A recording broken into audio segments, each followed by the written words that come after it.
All right, you're welcome back from that short break. I'm not here alone this evening because Kingsley Palebo joins me on the show this evening as we'll be taking a look at some of the trending gist in the world of sport this evening. Palebo, good evening and welcome to Sport Extra. Yeah, good evening. I'm Michael. I'm so happy to be here. Such a great time, to come back, discuss football and sport at large. A lot happened over the weekend. The AFCON and stories from the English Premier League and also the Serie A. So, there's a lot to discuss on the show. A lot to discuss indeed. And of course, we are going to start from the home scene because the World Association of Kickboxing Organization has suspended the Kickboxing Federation of Nigeria following reports of irregularities surrounding its October 25th election.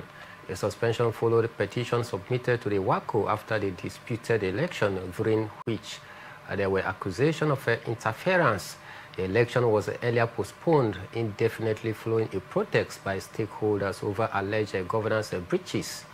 Speaking on the developments, outgoing Kickboxing Federation of Nigeria president and the international representative Wilson Okon said the suspension happened due to absolute irregularities and violation of a WACO status. In a document obtained by our correspondent, WACO expressed a concern over the conduct of the election and the handling of the process by key officials. WACO reaffirmed its commitment to protecting the integrity of kickboxing governance globally and called for solutions that will allow sports to develop in line with international standard. Palebo, whenever it comes to anything called election in Nigeria, in whatever category, it always ends in dispute. And the Kickboxing Federation they are not an exception to this. As the last election conducted in October, there were some, set of persons that weren't convinced. They weren't satisfied about that election. They've taken the matter to the highest body and they've slammed a ban on the Kickboxing Federation of Nigeria. What must we do in order to get our act correct? I think it has been a problem of Nigeria, as a whole. You look at it, not only the Kickboxing Federation have suffered, the same challenges. At the time, the Basketball Federation of Nigeria too also had this same challenges. The NFF too also at some point in time. So it's a problem, it's a general problem that needs to be solved. When it comes to administration, the issuing of elections for these government positions, it has always been a pain for us to do it. We've not been able to conduct elections without controversies here and there, and different news, different camps coming up. It's a normal thing in Nigeria sports scene where you see two camps have their own different presidents, have their own different,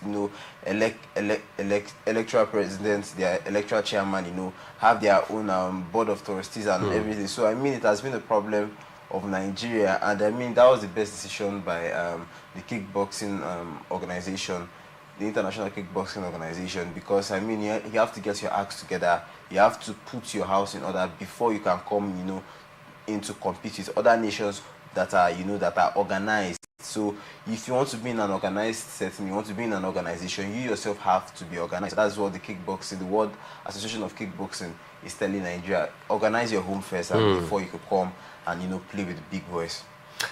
Troubling time for the Kickboxing Federation of Nigeria has been slammed with a heavy hammer by the World Kickboxing Association because of the trouble currently brewing after the last election were held. Some key stakeholders went to satisfied. The allegation here, Palebo, is that some key stakeholders that were supposed to be very neutral in that election took sides, and that is why some of the key actors, took this matter far. In an election that was supposed to be free and fair, if you are not vying for a position and you've been selected to be more like a monitor, but then some of these officials, they actually interfered, and you think it is the right thing for some of these aggrieved members to take the matter that far, or you think that an in-house settlement would have been the best option instead of going to wash our dirty linen in the public? I think before those set of committee members, those set of aggrieved people, they were able to take their complaints to the international body. It has to tell you that they have gone through the right means in Nigeria, where we have bureaucracy, red tapeism is a problem. So I mean, looking at it, when will justice be served? You look at how it is going to be the normal Nigerian system. This can be in court going to 3 years, 4 years, 5 years, and if for the good of the kickboxing organization, the kickboxing association, I mean the right bodies that will force the Nigerians to take action. I mean that's what you should do, and that's what they've done, because I believe that when the international body is watching, when the world is watching, Nigeria would not want to disgrace herself. They will always want to fix their mess up. So and this is one of the cases of mess ups, and the world is watching, and also Nigeria do not want to to have that stain to their name. They will always want to put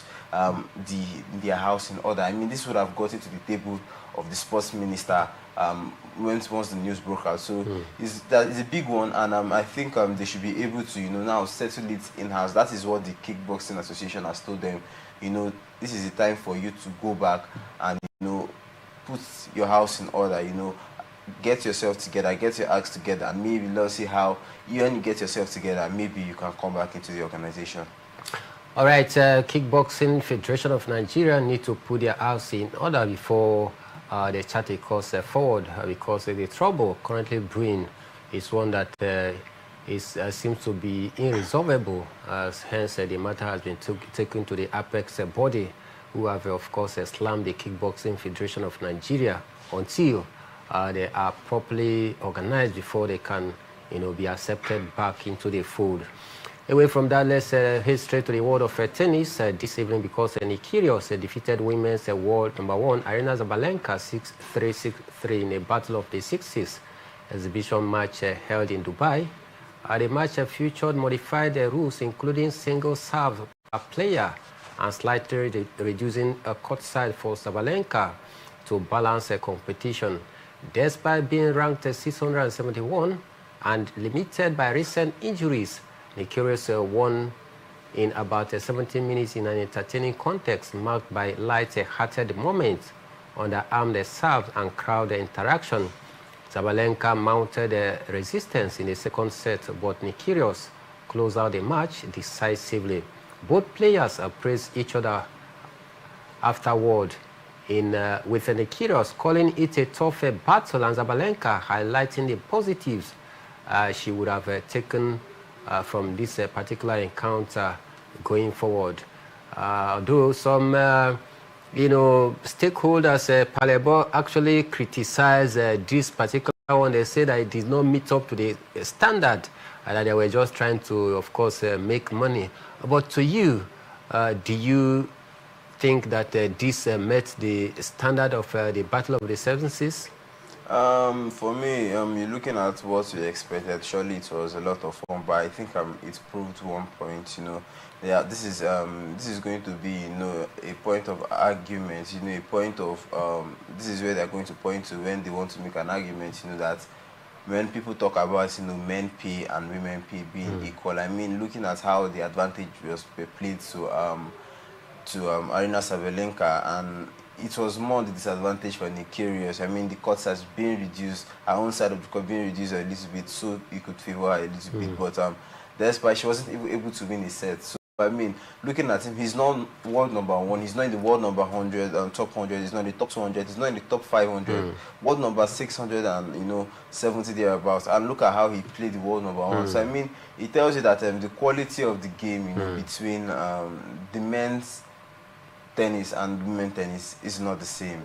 I mean, it's not being disrespectful to the women, but I mean, when you watch the men tennis, when they play, the intensity that is played with, it can't be compared to it, and hence, you can't get the same number of followership, you can't get the same number of viewership you would expect, during a men's tennis game and a female tennis and women's tennis game. So I mean, when they talk about the pay, when they talk about argument on why they should get equal pay, I mean, a lot of people will point to this game to be a point of argument for them. That say, look at the world #1 and the world number 676 played a tennis game, and the current female world #1 was not even able to win a set.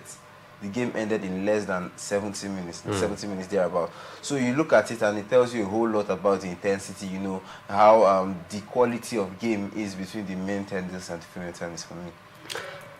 No doubt there is a clear golfing class between the ATP and of course the WTA, and these have shown a player ranked 671, yes, meeting up Arina Zabalenka, the female #1, but yet she could not even hold her own as she was brushed aside within the space of 70 minutes in that particular encounter. So those who says that what men can do, women can equally do better, I tend to leave it to your judgment at this point in time, because Nikiros has been hampered, for most of the season cause of injury, and no doubt, and that is the reason why he dropped out of the top 10 for a long while, ranked 670 something in the world, but then he was still able to make a light work of the #1 female tennis player, talking about Zabalenka. All right, let me serve you the result of top Nigerian Premier Football League matches that went down over the weekend, because 3 teams recorded a win in the Nigerian Premier Football League yesterday, as league leaders Rivers United opened a 5-point gap at the top of the table following a 1-0 victory over Rangers International, and Nasarawa United 3-0 defeat to Kano Pillars yesterday as well. A 53rd minute strike from centre-back Bolus Shomolude proved decisive for Finidi George's side in their match day 19 encounter in Port Harcourt, as Rivers United, of course, head into the mid-season break with a commanding advantage. Rivers' grip on the position was further strengthened by the setback suffered by second-place Nasarawa United in Kano Pillars, where they were beaten convincingly by struggling Kano Pillars. All right, Palebo, Rivers United seems to be gradually running away. They have, actions for the season have come and gone. 19 games played right now. Rivers United topping the log with about 5-point disparity between them and Nasarawa United. Is it right to say that this is the season for Rivers United to lay their hands on the Nigerian Premier Football League title? I think it's too early, to make such claims. We've seen Rivers United in the past. They've been in this position 1 or 2 times and, still fumbled to win the league. And I mean, it's just 19 games. You still have 19 more games to play. Anything can happen within the space of 3 games. Anything can happen within the space of 2 games. So, I mean, the league is still longer, and it still takes some level of consistency from this Rivers United side, to be able to, run away, with this league. I mean, they've had problems of scoring goals. They've had issues scoring goals. That has been a big problem. I believe if they are able to fix that problem, maybe they'll be able to, to run away with the league. Because I mean, when you talk about the defense of Rivers United in the league, they have one of the best defense. Finidi George has been able to do a fantastic work in that team. So for me, they just need to work on their goal scoring, problems, and probably, they have that edge. They have the edge in quality over most teams, and it will help them having a quality coach also. It will be easier for them, to win the league.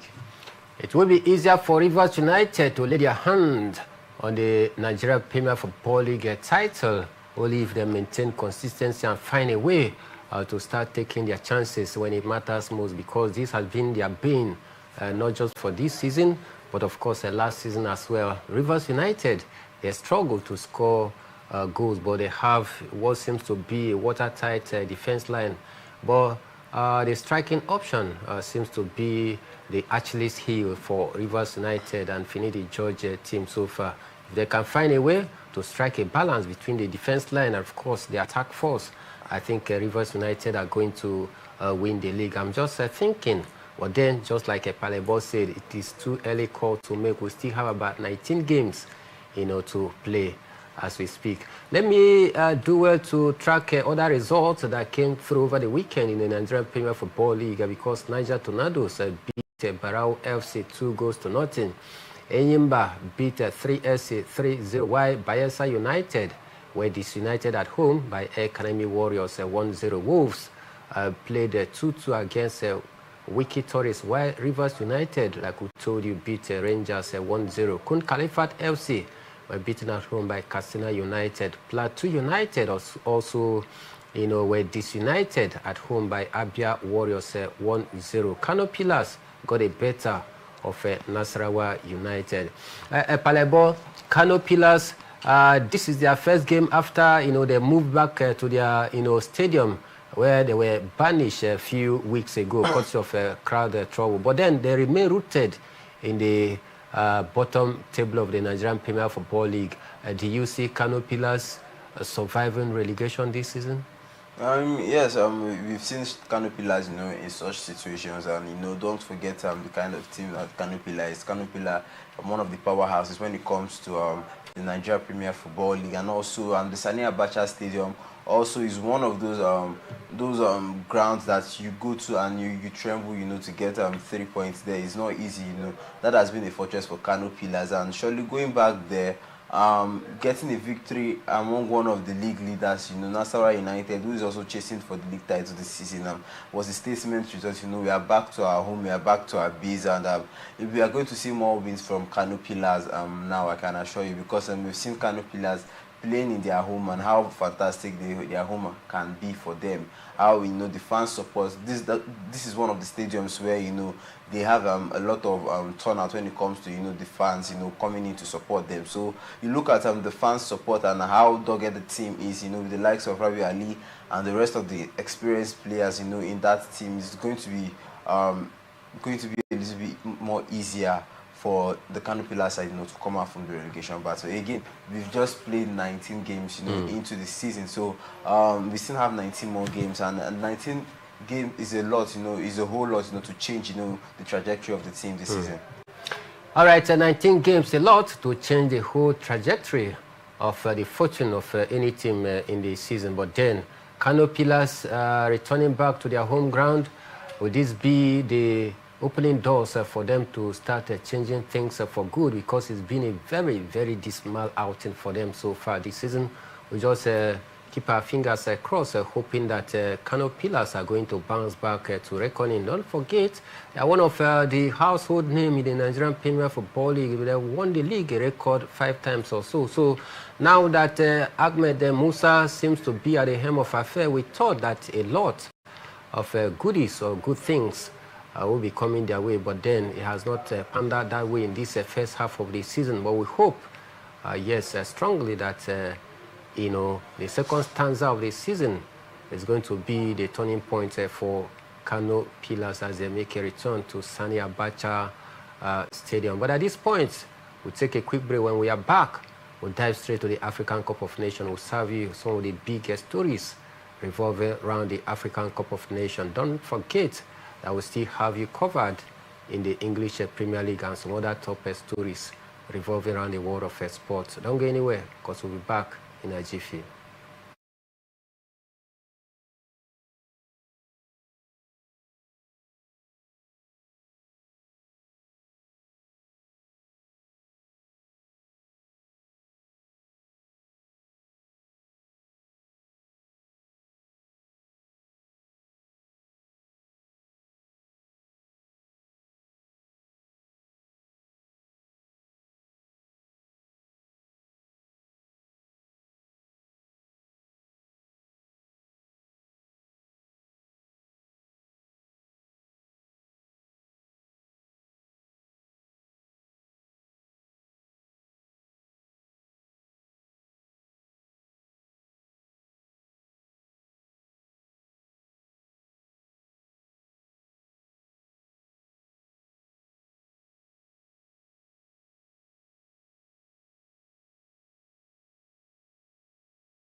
All right, welcome back from that short break. Glad to know that you are still there. This is Sport Extra, a program designed to bring you the latest happenings in the world of sport right here on Atlantic Television Network. Kingsley Paleboy is still here, and together we are bringing you up to speed with the latest revolving around the world of sports.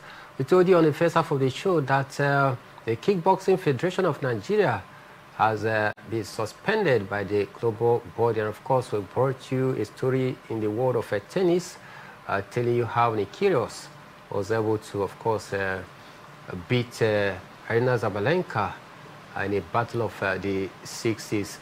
Time for we to dive straight to the African Cup of Nations, because the Super Eagles observed yesterday as a resting day following Saturday's hard-fought 3-2 victory over Carthage Eagles of Tunisia. Players who took part in the encounter against Tunisia engaged in a recovery session at the gym. Eric Chelsea's side will return to training later today as they shift their focus to their final group game against the Cranes of Uganda. The match will take place at the Complex Sportif de Fils later Tuesday. According to the team official, the 2-hour training is scheduled to begin at 6 p.m. Today, with all players reportedly fit and available for selection. The session is expected to be used to fix errors and fine-tune game strategy, as head coach Eric Chel plans to rotate his squad and rest several key players ahead of the knockout phase. Several members of the regular starting 11 are likely to be given a break, offering fringe players an opportunity to express themselves. The final group match is expected to serve as a platform for squad players to stake their claim for starting roles as the Super Eagles, of course, look ahead to the round of 16. Three-time champion need a point from that particular encounter that is coming up tomorrow in order to, of course, maintain their status as we speak right now. Palebo, let me bring you in. It was the rest day for the Super Eagles yesterday. As today trainings begin as we speak right now. Training currently ongoing ahead of tomorrow's showdown against the Cranes of Uganda. If you were to be coach, will you rather rest your key players knowing fully well that will qualify for the round of 16, or will you not take chances by making sure that at least you take 9 points maximum, and of course wait for the next round? I think what Eric Chel should try and do, looking at we have gotten our qualification into the next, stage of the competition, we should try out new players, likes of players who have not played together. This is the time for him to try out his tactics, what he wants to do, because you're going to need this kind of tactics in those games where you've run out of ideas, those little tweaks here and there that you could make, trying players in new positions, in a different position, trying different combination of players together. So I mean, that's what this match is for, looking at how they've been able to qualify to the next stage. I'm sure the boys also would want to prove something, want to, give the coach a reason, give the coach a reason to have headaches, selection headaches. So looking at it, it's also going to bolster, the competition in the squad, and it's also going to help, Eric Chel out. Eric Chel, make some decisions too. So I believe we should just try to make, some substitutions here and there to just look at how, you can make things work for Nigeria in this competition. All right, the coach should do some sort of experiment, giving chances to other fringe players to see what they bring to the table, having qualified for the round of 16, or just wait and see what the coach is going to do. If he's going to give, of course, the opportunity to the likes of, Frank Onyedika, very good midfielder, Rafael Onyedika, the likes of Abbas Omasoge, Paul Onwaichu, and a lot of other new players, Siri Deza. Let's see what they brings to the table come tomorrow. But then, we are not a coach. The sole decision of who starts the game for the Super Eagles rest on the head coach, talking about Eric Chel. But then this is a time for him to do some sort of experiment and see what other guys in the team can, of course, do. Still talking the Super Eagles this evening on the show. Super Eagles a safe hand. Stanley Nwabali says he is not perturbed by Nigeria's inability to keep a clean sheet at the ongoing 2025 African Cup of Nations, dismissing suggestion of defensive problems. Nigeria have conceded 3 goals in 2 Group C matches while scoring 5. Tanzania found the back of the net once, opening against the Super Eagles in the opening game, while Tunisia mounted a later comeback on Saturday, scoring twice after going 3 goals down. The Super Eagles won both games, recording a 2-1 victory over Tanzania before edging past the Carthage Eagles 3 goals to 2. A result also confirmed Nigeria's qualification for the round of 16, but Nwabali and his teammate have faced criticism for conceding goals and nearly surrendering a commanding lead against Tunisia. All right, Palebo, headache for the Super Eagles because Super Eagles followers and of course fans, some of them are not convinced, they are not satisfied the way and manner the Super Eagles concede their goals. But Stanley Nwabali is saying no cause for alarm. Should Nigerians be worried how we concede goals? I think it is really a cause for alarm for Nigeria because you look at we have not even played the teams with the best attacks. We've not played, the best attacking team. You faced teams like Tunisia, and no disrespect to Tunisia, but Tunisia is not actually known for the attacking prowess. You face teams like Tunisia and Tanzania, and you're already conceding 3 goals in 2 matches. And so what happens when you play the likes of Egypt, when you play, the big boys with the great attack? So for me, it's just about working on yourself. There's nothing bad in taking criticism, you learn from it. So they just need to work on themselves. Nwabali should learn how to protect his goal more. He should learn how to be more authoritative, He has to be more vocal as the goalkeeper in the team, and he should, there are some things he should do away with. There are some frivolities, that are not necessary, that he does in the game, distracts himself. So he needs to work on that as a goalkeeper. As a goalkeeper, he needs to give his defenders that confidence that they have somebody at the back who can, stop the goal for them. And also, he also needs that confidence from his defense. Sometimes, some of the blame has to go to the coach in that game. I do not know Eric Chell's obsession with playing a 2-man midfield. You could clearly see that when Frank Oyeka was removed from that midfield, Nigeria struggled in that game. So we've always seen that when we play a 2-man midfield, it will be always struggles.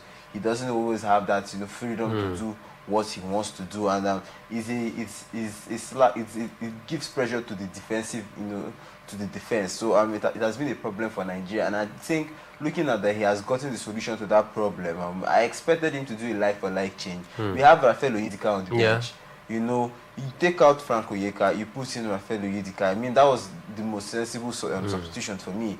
But the coach had other thoughts. So for me, he needs to work on his substitution. Decision making also, plays a huge role. We could have lost that game. Look at how close it was, 3 goals to 2. So we need to do better. He needs to do better, with his substitution. His team management needs to be better. That's also a problem that Eric Chell had. We also had that same problem with Genetro.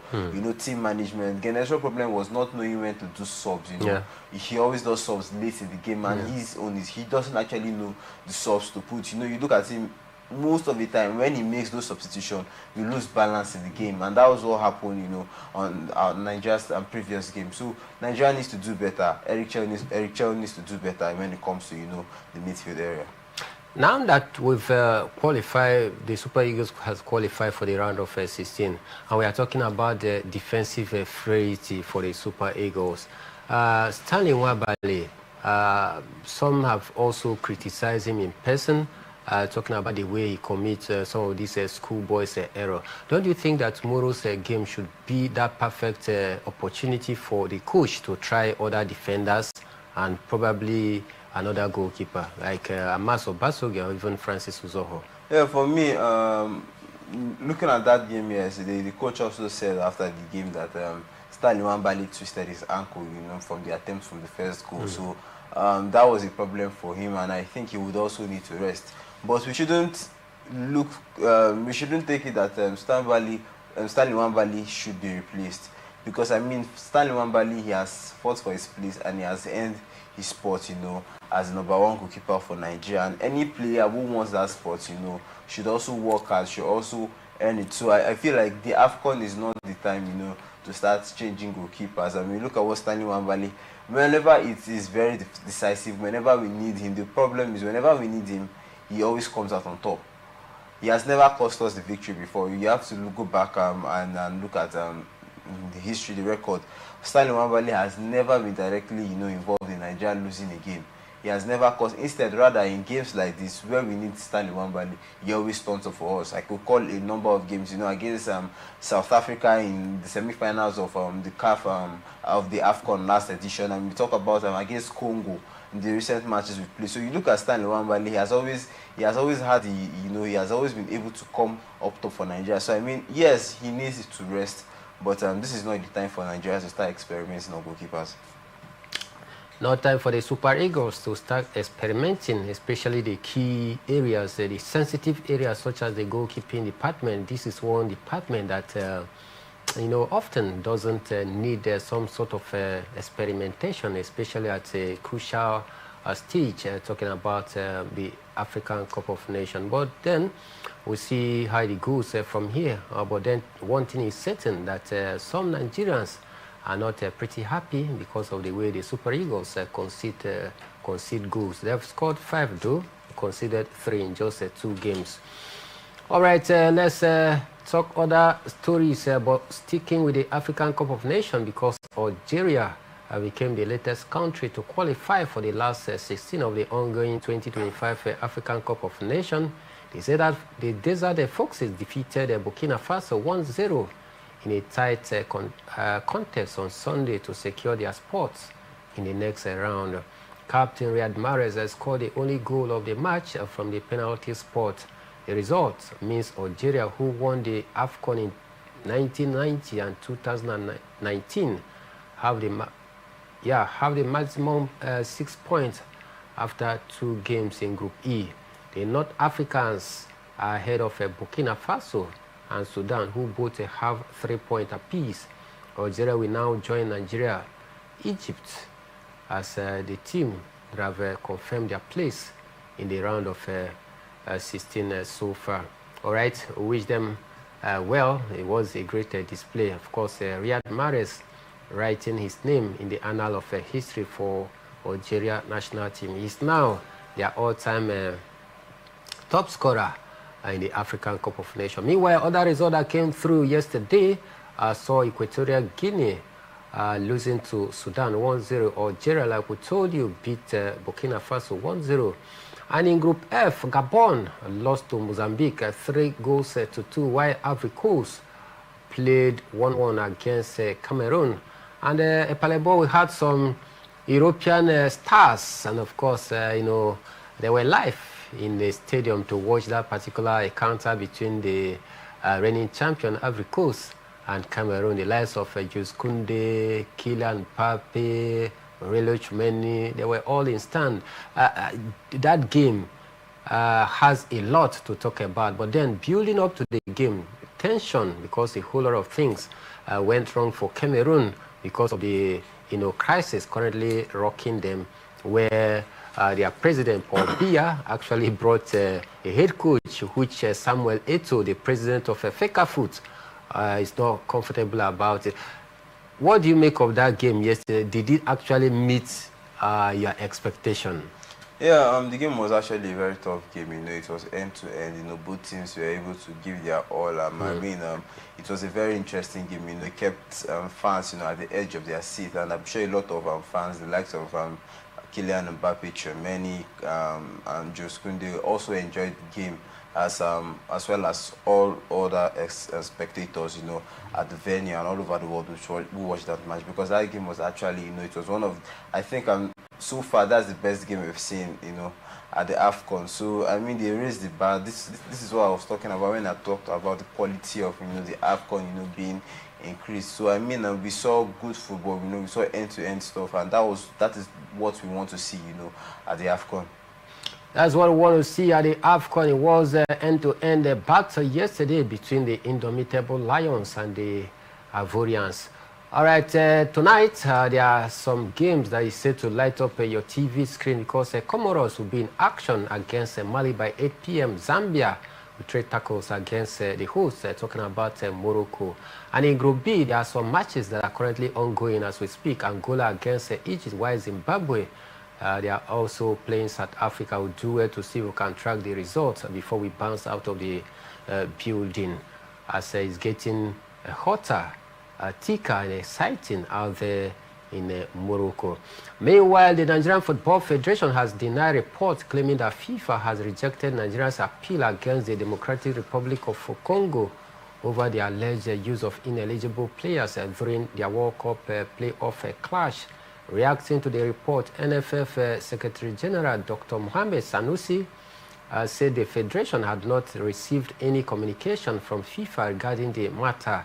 Nigeria lost the playoff final 4-3 on penalties after a 1-1 draw against DR Congo in November, missing out on a place in the Intercontinental Playoff for the 2026 World Cup. The NFF insists its petition remains under review and maintains that no official response has been received from FIFA thus far. Moving on to other big stories this evening, I can tell you that Portuguese football icon Cristiano Ronaldo has been awarded the best Middle East player at the 16th edition of the Globe Soccer Award held in Dubai on Sunday. The 40-year-old Al Nassr forward edged out competitors including Karim Benzema, Riyad Mahrez, and Salim Aidasari to win that particular one. Epalebo, 40 years and still kicking, still winning award for fun. We are going to miss Cristiano Ronaldo, no doubt, if he decides to hang the boots any day. Yeah, Cristiano Ronaldo, Lionel Messi, these players are outliers. These are not normal players we see every day. I mean, you look at these players, you don't get to see them every time. And I mean, this generation is lucky, you know, to have the two, arguably, you know, greatest of all times in football. So you look at what these players have been able to achieve, even after leaving Europe. I mean, it wasn't like this 5 years ago. I mean, if you're a big player and you left the top 5 leagues in Europe, nobody will hear of your name again. But you look at Messi and Ronaldo, they've been able to stay relevant, you know, despite living, you know, Europe. So look at what they've been able to achieve for their career. And for Cristiano Ronaldo, you know, achieving that has been the best Middle Eastern player of the year. I mean, that's a superb one, looking at the kind of goals he scored, you know, for Al Nassr. However, a lot of people will tell you that he doesn't deserve that award. That's what some people will tell you, that Benzema was the better, you know, player for them. You know, he was able to win the league, win the Arab Cup, and, you know, win a lot of trophies. Ronaldo was not able to win any trophy, you know, during the season in review. But I mean, when you look at the number of goals Cristiano Ronaldo was able to score in that year, no player had more goals than him. So Cristiano Ronaldo also, you know, has a fight to make. So it was a good one, you know, seeing Cristiano Ronaldo's team being recognized. Great one for CR7 being still recognized, yes, out there, because at 40 he's still, of course, healthy, kicking, bouncing, and of course winning award for good. Let's dive straight to the English Premier League and serve you some of the results that came through over the weekend, because Nottingham Forest were beaten at home by Manchester City 2-1. Arsenal also beat Brighton 2-1. Brentford saw off Bournemouth 4-1, while Burnley played zeros against Everton. Liverpool beat Wolves 2-1, while West Ham lost at home to Fulham 1-0. Chelsea were beaten at Stamford Bridge by Aston Villa 2-1. Sunderland were held at home by Leeds United 1-1. It ended. Crystal Palace were also shocked at home by Tottenham Hotspur 1-0. Manchester United got a bet of Newcastle United. All right, to the Italian Serie A we move and serve some of the big results as AC Milan beat Hellas Verona 3-1. Cremonese lost at home to Napoli 2-0. Bologna played 1-1 rather against Sassuolo, while Atalanta lost at home to Inter Milan. Parma beat struggling Fiorentina 1-0, while Lecce lost at home to Czech Fabregas Como 3-0. Torino were also beaten by Cagliari, while Udinese played 1-1 against, of course, their counterpart. Meanwhile, Pisa lost at home to the old ladies, talking about Juventus. Palabo, before we leave, this Sheikh Fabregas Como, they are doing something exceptional. Last season, we saw how they at least they finished in a respectable position, in the league. But this season, they seem to be fighting for European spots. Do you see Sheikh Fabregas handing Como European spots this season, looking at the way they are going? Yeah, anything is possible. We've seen this a couple of million times, with the investments the team has made, into getting players, young talents also, potentials also, getting the like of Nico Paz on loan from Real Madrid and getting also other key players, to help them, compete, and in a very tough league that is demanding too. So Cesc Fabregas have been able to do a wonderful job, bringing them from relegation, giving them, they were able to sit comfortably in the league, avoiding relegation. And this season, we are seeing them, perform at another level. And the key thing here is Cesc Fabregas has a style of play, he has, his identity, and they do not change it for any team. I remember when they lost about, woefully about 3 games ago, and he said even though he loses 6-0, even though he loses 7-0, he will still play his style of football, his ideology of football. And those are the kind of coaches that go for, coaches who have their ideology, has their own mark. So, and what Cesc Fabregas has been able to do, with this Como side, has been fantastic. And I won't be surprised that he won't spend more than the season, in that team.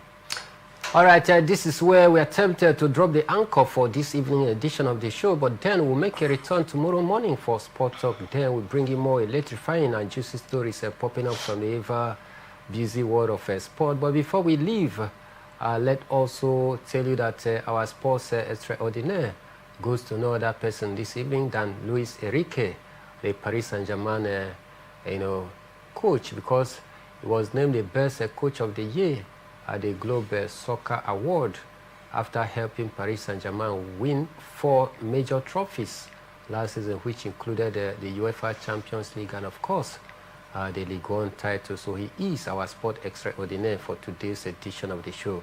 I did the show this evening alongside Kingsley Palebo. My name is Emmanuel Michael, the Prime Minister of the Airways. More program will come your way. Don't go anywhere.